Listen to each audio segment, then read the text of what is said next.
Welcome back to my channel. Hi, my name is Danica Copp, and I'm a master's level clinical social worker with over 25 years of specialized practice with adolescents. I've now shifted my focus from clinical practice to coaching, and I'm here to share practical tips and solutions to parenting teenager headaches. Today's topic is part 2 of the sex talk. And part 2 involves parenting honestly and authentically around sex. So let's jump right in. As I've stated previously in other videos, teenagers are very adept at reading bullshit. I often hear from parents that they're uncomfortable sharing their mistakes or their quote unquote screw ups with their teenagers. And as a therapist, I've always found this really fascinating. As a therapist and as a parent myself, I see this as such an amazing opportunity to connect with your teenager. It makes you become kind of more humanized and real to your own teenager. The idea that you're not just somebody who was fully formed as a parent one day and that you actually experience the similar struggles that your own teenager's going through is going to be huge. And to show that you made mistakes and that you got through them also allows you to teach your child through your mistakes.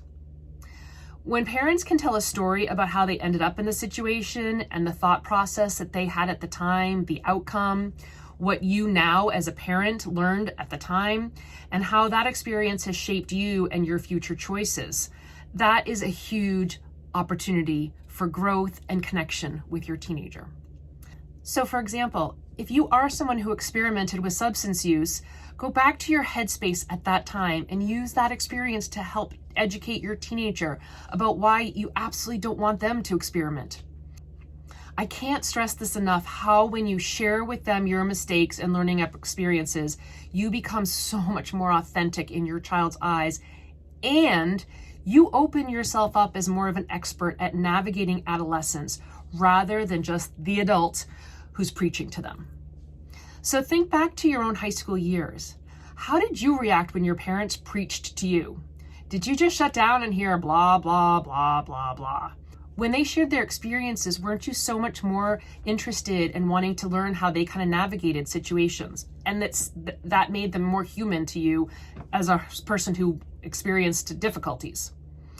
Or think of another adult who shared an experience. Perhaps it was a speaker that you heard or another adult in your life. How much more impactful was it to hear that struggle and outcome?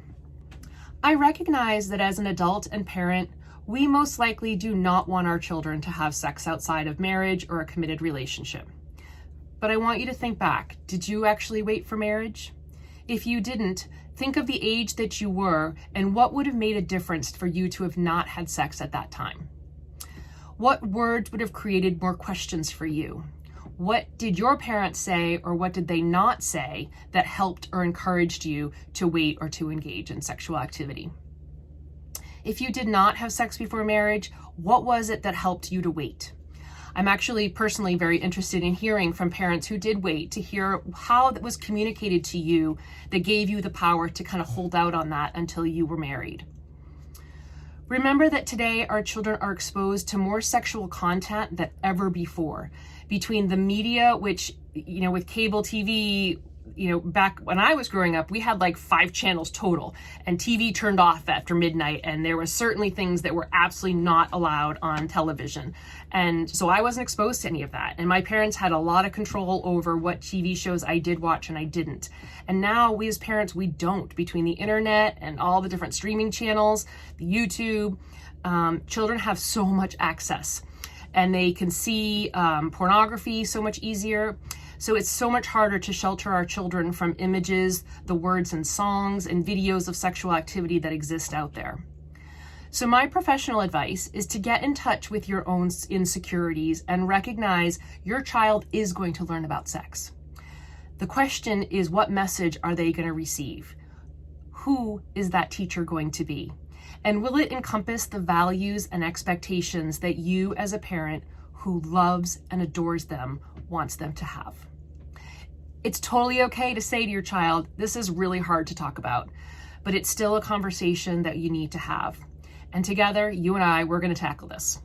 I also strongly recommend this is a conversation you have in the car, because that way neither of you have to stare at each other. You're both looking straight ahead. Thank you for joining me today. Please like and share this video if you found it helpful.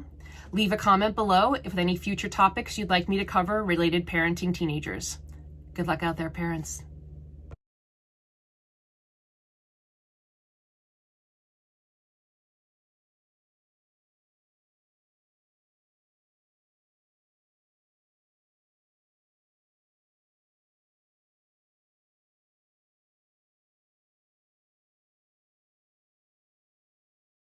So for example, if you're someone who